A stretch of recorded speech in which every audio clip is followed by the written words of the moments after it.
So ito guys, ito ang ating DIY na filtration system na para sa ating aquarium. Iyan na. Yan.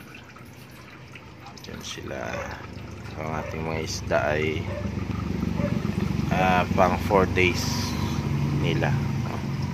Gapi at cichlid.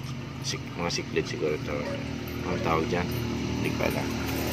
So paunang isda lang yan, experimental. So ang ating ginawang filtration, so all natural na ganyan. Yan yung tag 10 pesos na daw na kamote, yung maroon at saka yung green. Yan. So it's day 1. So tingnan natin kung gumana. So, wala pa siyang roots dito. Wala pang roots. So pang YouTube to tingnan natin pag gumana. Edi wow. So wala pa tayong pambili ng aerator. So ito lang muna. May gumagalaw na tubig din yun. May dalawa akong butas na maliit na nilagay at yun na ang bibigay ng galaw na tubig. Yan. Yan. Kita nyo. Yan. Okay. So it's day 1. So ating DIY na filtration system para sa aquarium, aquarium fish,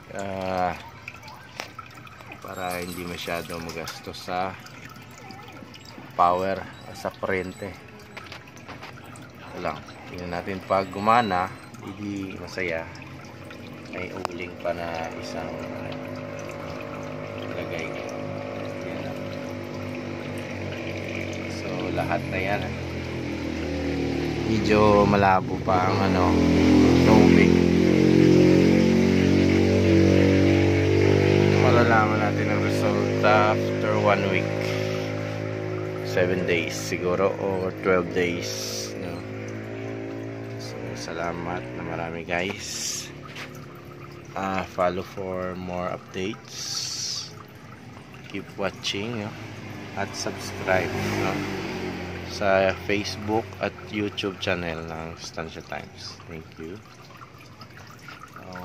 Green, maroon, lahat 10 pesos lang to. Okay, thank you. Magandang umaga.